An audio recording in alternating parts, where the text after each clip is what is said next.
नमस्कार साथियों, स्वागत है आप सभी का आपके अपने ऑनलाइन इंस्टीट्यूट निशांत ज्ञान के यूट्यूब प्लेटफॉर्म पर। मैं नितिन उपाध्याय आप सभी साथियों का स्वागत करता हूं, अभिनंदन करता हूं आज के अपनी इस वीडियो में। मित्रों, आज के वीडियो का टॉपिक सुबह से लेकर के अभी तक हमारे पास मैसेजेज आ रहे हैं कि उत्तर प्रदेश शिक्षा सेवा चयन आयोग को लेकर के जो अखबार में जानकारी निकली है कि 90% जो है आपकी परीक्षा से होगा, 10% आपका इंटरव्यू होगा। किस बेस पर इंटरव्यू किया जाएगा या डेमो क्लासेज की जो बात पहले चली थी, क्या वो फिर से आने वाली है, क्या कुछ हुआ है इस अधिसूचना में और आगे इस अधिसूचना के आने का कारण क्या है, क्या बहुत जल्दी से काम होगा या कितनी तेज कार्य होगा, आने वाले समय में किस तरीके की रणनीति उत्तर प्रदेश सरकार जो है शिक्षक सेवा चयन आयोग को लेकर के करने वाली है, उस विषय पर हम बात करने वाले हैं। संपूर्ण जानकारी के साथ इस वीडियो को मैं आप तक पहुंचा रहा हूं। और 69,000 शिक्षक भर्ती को लेकर के जो कल एक सूचना आई थी, लगातार लोग हमसे कह रहे थे कि भैया बीएड बाहर हो गया, बीएड बाहर हो गया, तो उस विषय पर भी हम थोड़ी सी बात कर लेते हैं आप लोगों से। तो चलिए इस वीडियो की शुरुआत करते हैं। सबसे पहले हम आप लोगों को बताएं, उत्तर प्रदेश शिक्षा सेवा चयन आयोग की जो अधिसूचना जारी हुई है, 76 पेज की अधिसूचना जारी हुई है। अगर आप लोगों ने इस अधिसूचना को नहीं देखा है तो मतलब कि डिस्क्रिप्शन बॉक्स में मेरे टेलीग्राम चैनल का एक लिंक दिया गया है, उसे आप ज्वाइन कर लीजिएगा टेलीग्राम चैनल। तो आप जो है उस टेलीग्राम चैनल पे मैं 76 पेज का अधिसूचना अपलोड कर दिया हूं, आप पढ़ लीजिएगा, ठीक है, तसल्ली से पढ़ लीजिएगा। इसमें 38 पेज जो है हिंदी में दिया गया है, उसी 38 पेज को अंग्रेजी में दिया गया है। आराम से आप इत्मीनान से अपने हिसाब से पढ़ लीजिएगा, ठीक है। और वैसे भी काफी सारे बच्चे पढ़ चुके होंगे। मैं इस पर बात करने वाला हूं क्या 90% और 10% वाला जो मैटर आज सुबह से लेकर के वायरल हो रहा है, 90% और 10% का मैटर, ये क्या है, ठीक है। तो मैं आपको बता दूं, अधिसूचना में स्पष्ट लिखा गया है कि जिस भी, जैसे पहले कोई शिक्षक भर्ती होती थी तो टीजीटी में अभी तक जो टीजीटी 9वीं 10वीं तक का जो पेपर होता है उसमें इंटरव्यू नहीं होता है। तो उसमें स्पष्ट लिखा गया है जिस भी कैटेगरी में इंटरव्यू नहीं है, ध्यान से सुनिएगा, ऐसा जरूरी नहीं है कि 90% 10%, 90% परीक्षा कहा गया है और 10% इंटरव्यू कहा गया है। इंटरव्यू को हम साक्षात्कार बोलते हैं, ठीक है। लेकिन ऐसा कतई नहीं है कि अब हर एक माध्यम में, अर्थात प्राइमरी से लेकर के जूनियर से लेकर के ग्रेजुएशन से, मतलब हर एक स्तर पे इंटरव्यू नहीं चलाया गया है। जिस स्तर पे इंटरव्यू होता है उस स्तर पे 10% का इंटरव्यू होगा, ठीक है। और लेकिन जिस स्तर पे इंटरव्यू नहीं होता है उस स्तर पर पूरे 100% का पेपर होगा, ठीक है, पूरे 100% का पेपर होगा। अर्थात जो अभी तक प्राइमरी की शिक्षक भर्ती होती थी, उस प्राइमरी की शिक्षक भर्ती में आपके ग्रेजुएशन हाई स्कूल का 10%, इंटर का 10%, ग्रेजुएशन का 10%, बीटीसी का 10% ऐसा जोड़ा जाता था। यह प्रक्रिया अब नए शिक्षा सेवा चयन आयोग की नियमावली से हटा दिया गया है। अब पूरे के पूरे सुपर टेट जो होने वाला है, आपका जो सुपर टेट होगा आने वाले समय में, सुपर टेट होगा ना, सुपर टेट के माध्यम से आपकी भर्ती होगी, तो उस भर्ती में आप जितना नंबर पाएंगे उसी नंबर के आधार पे आपका कट ऑफ बनेगा।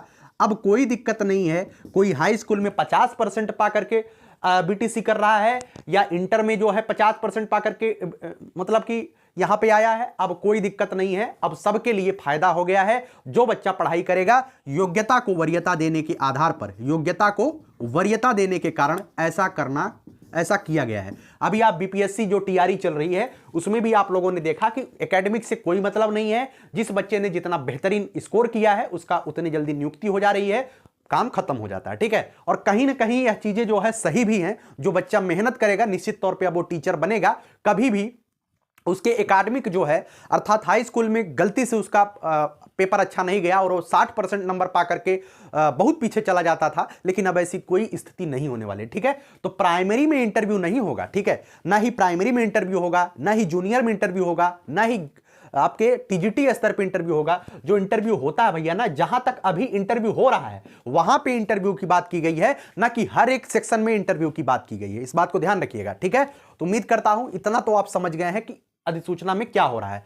अभी अधिसूचना में आप सभी लोग जानते हैं, इसमें शिक्षक भर्ती को लेकर के मात्र थोड़ी सी लाइन लिखी गई है, बहुत ज्यादा डिटेल नहीं बताया गया है। अब कुछ लोग कह रहे हैं कि 1/4 वाला जो मैटर है, क्या वो 1/4 वाला मैटर मतलब शिक्षक भर्ती में जुड़ेगा? तो अभी जो मैटर है सेम यही है। अब 1/4 यूपी टेट का 1/4 फाइनल में जुड़ेगा कि नहीं जुड़ेगा, हमको लगता है कि यह नहीं जुड़ेगा। ठीक है, हमको ऐसा लगता है कि यह नहीं जुड़ेगा, लेकिन आगे क्या होगा हम कुछ कह भी नहीं सकते हैं। लेकिन फिलहाल मैं आपको यही कहूंगा, अगर आप सीटेट दे रहे हैं, आप यूपी टेट देने को आपको मौका मिलता है, तो आप अपना 100% दे करके यूपी टेट और सीटेट दिया करिए, जिससे अधिक से अधिक आप स्कोर पर कर पाएं, क्योंकि यहां कब नियमावली चेंज हो जाए कोई कुछ नहीं कर सकता है। ठीक है, मेरा आपको आगाह यही है कि आप सभी लोग पेपर जो भी दीजिए, चाहे वो क्वालिफाइंग नेचर का भले है यूपी टेट, लेकिन आप उसे इतनी इत्मीनान से दीजिए कि पूरा हो जाए। ठीक है, तो अब इंटरव्यू वाले कार्यक्रम, डेमो वाला कार्यक्रम, ये सब फर्जी है। डेमो इंटरव्यू नहीं होने वाला है प्राइमरी में, जो भी होगा वो परीक्षा के माध्यम से ही आपकी नियुक्ति होगी। एकेडमिक खत्म हो चुका है। फिर दूसरी बात मैं बताता हूं, आगे का कार्यक्रम क्या होगा। क्या आगे का कार्यक्रम अब डायरेक्ट, जैसे अब शिक्षा सेवा चयन आयोग की अधिसूचना जारी हो गई, क्या आप डायरेक्ट अगले महीने जो है यूपी टेट हो जाएगा, ऐसी भी बातें लोग कर रहे हैं। देखिए मित्रों, मैं आपका मतलब कि मुझे आप पिछले 2.5-3 सालों से फॉलो कर रहे हैं, तो मैं आपको कभी भी गलत दिलासा नहीं दिलाना चाहता हूं कि आने वाले समय में क्या होने वाला है। जितनी लेट हो गया है, मैं कह रहा था कि अगर अक्टूबर तक शिक्षा सेवा चयन आयोग का इनॉग्रेशन हो जाता तो उम्मीद थी कि ये लोग जो है यूपी टेट कराने के बाद जो है वैकेंसी दे सकते थे। लेकिन जितना ये लेट होता जा रहा है, आप समझ के चलिए, जो आज अधिसूचना जारी हुई है ना, इस अधिसूचना जारी करने का सबसे बड़ा रीजन ये है कि इसके अध्यक्ष और इसके सदस्यों की नियुक्ति कैसे होगी, इसके बारे में ज्यादातर जानकारी तो इसमें इसके अध्यक्ष और इसके सदस्यों के बारे में दिया गया है, इसके परीक्षा नियंत्रक के बारे में दिया गया है, इन सबका संविधान बनाया गया है। अर्थात यह जो अधिसूचना है ना, ये रियलिटी में इनके लिए है, ना कि शिक्षकों के लिए है। ठीक है, अब इनके लिए है, अब इनके लिए आवेदन मांगे जाएंगे, इनका जो है चयन प्रक्रिया होगी। निश्चित तौर पे कितनों भी जल्दी करेंगे तो यह 2 माह से कम नहीं लगने वाला है। ठीक है, यह उत्तर प्रदेश है और उत्तर प्रदेश की चयन प्रक्रिया इतनी आसानी से नहीं होती है, बहुत मेहनत होगा, बहुत ज्यादा रस्सा कसी होगी, तब जाकर के 2 माह में ये पूरा होने वाला है। और 2 माह में जो है आप मान के चलिए कि फरवरी लास्ट आ जाएगा। ठीक है, और आप सभी लोग जानते हैं कि 2024 में मई में जो है इलेक्शन है और अप्रैल 15 मार्च तक आपका आचार संहिता लग जाएगा। अब भी कुछ लोग कहेंगे भैया आप तो कह रहे थे कि 10 मार्च के पहले पहले वैकेंसी आने की फुल उम्मीद है। देखिए, जिस तरीके से परिस्थितियां बदलती हैं, देखिए हम केवल क्या कह सकते हैं, हम केवल आपको ऐसा कह सकते हैं कि आप पॉजिटिव रहिए, आप पढ़ाई लिखाई में ध्यान रखिए। लेकिन मैं जरूर ये कहूंगा कि जिस तरीके से अधिसूचना आज जारी हुई है, इन लोगों का मनसा क्या है मैं समझ लिया। ठीक है, आप भी समझ रहे होंगे, ऑन कैमरा ऑन रिकॉर्डिंग कुछ बोलने की आवश्यकता नहीं है। फरवरी के लास्ट तक जाएगा यह शिक्षा सेवा चयन आयोग। ये इतना मतलब बीरबल की खिचड़ी बना दी है इसे, अभी हो सकता और भी लेट चली जाए। ठीक है, तो क्या इलेक्शन से पहले यूपी टेट हो पाएगा? तो मैं कहता हूं इलेक्शन से पहले भी यूपी टेट नहीं हो पाएगा। ठीक है, अगर यह शिक्षा सेवा चयन आयोग की बात नहीं किए होते, मतलब कि ये अधिसूचना वगैरह नहीं दिए होते, तो कह सकते थे कि ये कुछ अलग करने वाले हैं। लेकिन अब इनकी मंशा क्लियर हो गई है कि ये लोग जो है यूपी टेट कराएंगे। उसके बाद इनका आगे का कार्यक्रम मैं बता दूं क्या होने वाला है। इनका आगे का कार्यक्रम होगा, इनका आगे का कार्यक्रम यही होगा, ये जब शिक्षा सेवा चयन आयोग फरवरी में बन जाएगा, उसके बाद ये लोग यूपी पुलिस की बात कर रहे हैं। रियल में आप अपने हैं, इस वजह से मैं बोल दे रहा हूं, मुझे कोर्स वगैरह नहीं बेचना है, बस इतना बता रहा हूं जो होने वाला है हमारे अनुमान से। मेरा अनुमान है ऐसा, आप भी इससे सहमत होंगे तो जरूर बताइएगा। होने क्या वाला है, होने ये वाला है, ये लोग उत्तर प्रदेश पुलिस की जो 62,000 सिपाही भर्ती की बात कर रहे हैं, वो 62,000 सिपाही भर्ती आप जनवरी के लास्ट में देख सकते हैं। उम्मीद है कि आ जाएगी। क्यों आ जाएगी? क्योंकि टेंडर वगैरह किसी को पकड़ा दिए हैं, ले यार पकड़ो, देना है भर्ती, बहुत जरूरी है ना, क्योंकि इलेक्शन में जाने वाले हैं। और आप सभी लोग जानते हैं प्रधानमंत्री की कुर्सी जो है, कुर्सी का जो रास्ता होता है उत्तर प्रदेश के लोकसभा से होकर जाता है, ये जरूरी है। तो 62,000 का ये लोग देंगे सिपाही भर्ती का विज्ञापन। और क्या करेंगे, इनका एक काम और होगा, लेखपाल 8,085, लेखपाल की जो 8,085 है ना, लेखपाल के 8,085 कैंडिडेटों का रिजल्ट इसी दिसंबर में जारी कर देंगे और जनवरी लास्ट तक या फरवरी में जो है नियुक्ति पत्र वितरण कार्यक्रम करेंगे। नियुक्ति पत्र देंगे और 62,000 सिपाहियों को जो है आवेदन के लिए प्रेरित करेंगे कि आइए आप हमारे यहां सिपाही बनिए। और उसके बाद इसी का बम बम करते हुए चुनाव आयोग मतलब चुनाव मैदान में आ जाएंगे और पूरी तरीके से जय जयकार होगा। ठीक है, यही होने वाला है उत्तर प्रदेश में, रियल बता रहा हूं। उसके बाद ये जो शिक्षक भर्ती की बात हो रही ना, शिक्षक भर्ती कहें 11 जनवरी तक प्रमोशन की प्रक्रिया पूरी हो जानी चाहिए, लेकिन किसी भी स्तर पर ऐसा कदापि नहीं लग रहा है कि ये प्रक्रिया ये लोग पूरी कर लेंगे। क्योंकि देखिए, जब शासन से दबाव होगा, शासन से काम अच्छा होगा ना, तभी ना इसके जो अधिकारी वगैरह होते हैं बेहतरीन काम कर पाएंगे। वहां से सब कुछ वैसे ही चल रहा है, चलने दो जैसे चल रहा है। तो इनका अगर मूड रहता ना तो अब तक सारी चीजें हो गई होती, लेकिन मूड ही नहीं है। ठीक है, तो कुछ लोग कहेंगे भैया हम बर्बाद हो जाएंगे, परेशान हो जाएंगे, लेकिन बर्बाद आप नहीं होंगे। निश्चित तौर पे ये चीजें अगर शिक्षा सेवा चयन आयोग बन जाएगा तो जो कैलेंडर वाली बात है ना, जो कैलेंडर वाली बात है, एक कैलेंडर वाली बात हो सकता है सच हो, ठीक है। मैं इस पर 60 to 40% का कह सकता हूं कि 60% सच हमको मालूम पड़ता है कि आपको वैकेंसी थोड़ी ही देखने को मिले, लेकिन हर वर्ष देखने को मिल सकती है, चाहे वो टीजीटी हो चाहे वो पीजीटी हो। जो बच्चा बीएड किया है, जो बच्चा बीटीसी करेगा, निश्चित तौर पर उसके सामने कुछ ना कुछ वैकेंसी उसके सामने अनवरत दिखाई देगी इस आयोग के बनने के बाद, ठीक है। तो क्या यूपी टेट कब तक होगा? इनका काम यही रहेगा, कार्यक्रम यही रहेगा कि इलेक्शन के बाद ये लोग पहले नंबर पे टीजीटी कराएंगे। जो पिछली वैकेंसी है 4200 वाली, उस टीजीटी का पेपर कराएंगे। उसके बाद ये लोग जो है यूपी टेट कराएंगे। उसके बाद रही बची खुची बात तब करेंगे शिक्षक भर्ती के लेकर के, जो प्राथमिक की शिक्षक भर्ती है, ठीक है।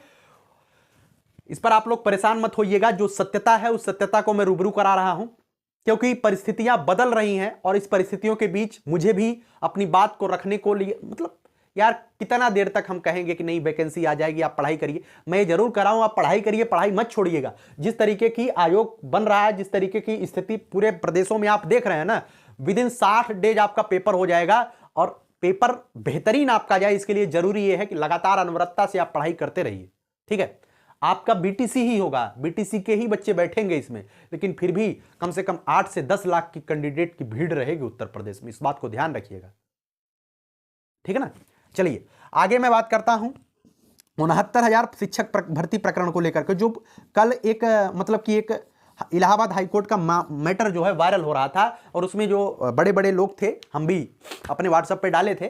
69,000 शिक्षक भर्ती से बीएड के प्रशिक्षुओं को बाहर किया गया है, अब उनको जो है घर बैठा दिया जाएगा। देखिए ये बात क्या थी, उसमें कभी कहीं 69,000 का जिक्र नहीं किया गया था, लेकिन उसमें कहा गया है कि जो अधिसूचना जारी की गई है, जिसके बेसिस पर जो है बीएड को जो है शामिल करते हुए वैकेंसी में मौका दिया गया है, जिसके आधार पर लोग नौकरी कर रहे हैं, है ना, जिसके आधार पर लोग नौकरी कर रहे हैं, जब उस एनसीटी के गाइडलाइन को ही सुप्रीम कोर्ट ने अवैध घोषित कर दिया है, अर्थात असंवैधानिक घोषित कर दिया है, तो उत्तर प्रदेश सरकार को यह निर्देश दिया जाता है कि इस विषय को लेकर के 69,000 या कोई भी किसी भी बीएड कैंडिडेट को जो नौकरी दिया गया है अधिसूचना जारी होने के बाद, 26 जून 2018 के बाद प्राइमरी में, इसके लिए उत्तर प्रदेश सरकार को यह निर्देश दिया गया है कि आप अगर इनकी नौकरी चाहते हैं तो माननीय सुप्रीम कोर्ट से कुछ आज्ञा लेकर के इनका समस्त कार्यों का निर्धारण कर दीजिए, जिससे इनकी जो है नौकरी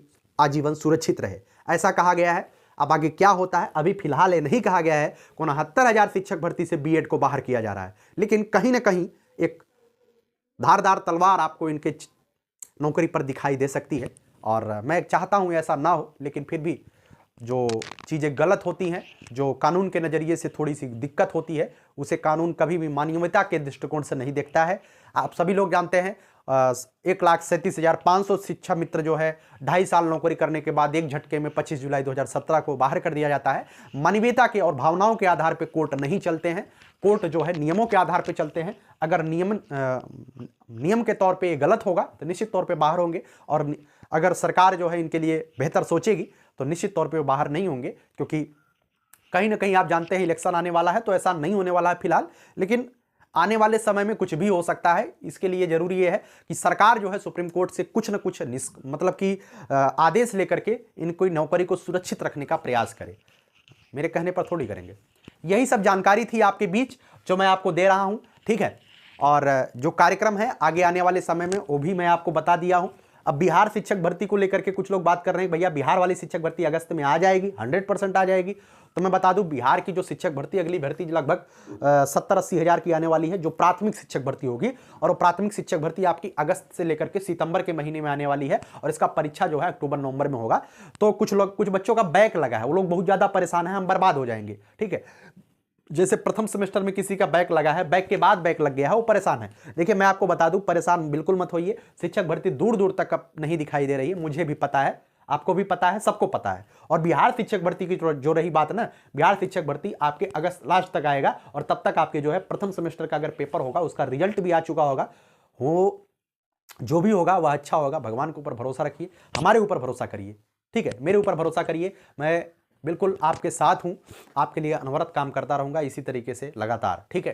आखिरी लाइन बोल करके वीडियो को समाप्त करूंगा यही जज्बा रहा तो मुश्किलों का हल भी निकलेगा, जमी बंजर हुई तो क्या वहीं से जल भी निकलेगा। ना हो मायूस न घबराई अंधेरे से मेरे साथी, इन्हीं रातों के दामन से सुनहरा कल भी निकलेगा। मैथ की लगातार वीडियो जो मैं आप तक प्रोवाइड कर रहा हूं, चतुर्थ सेमेस्टर वाले, सेकंड सेमेस्टर वाले बच्चे ध्यान दीजिएगा। आपके लिए मैंने प्लेलिस्ट ऑलरेडी पहले से ही पढ़ा के रखा है, तो आप हमारे प्लेलिस्ट वाले सेक्शन में जाइए और पूरे के पूरे मैथ के सिलेबस को कंप्लीट कर लीजिए। अगर आपको मैथ में दिक्कत है तो आप उस बेसिक मैथ को जरूर देखिएगा, क्योंकि यह बीटीसी है, आपसे आपके ज्ञान की वहां पे जरूरत नहीं होती है, आप कितने अच्छे तरीके से बच्चों को पढ़ाएंगे, कितने अच्छे तरीके से बच्चों को लिख के दिखाएंगे, वो चीज आपसे पूछा जाता है।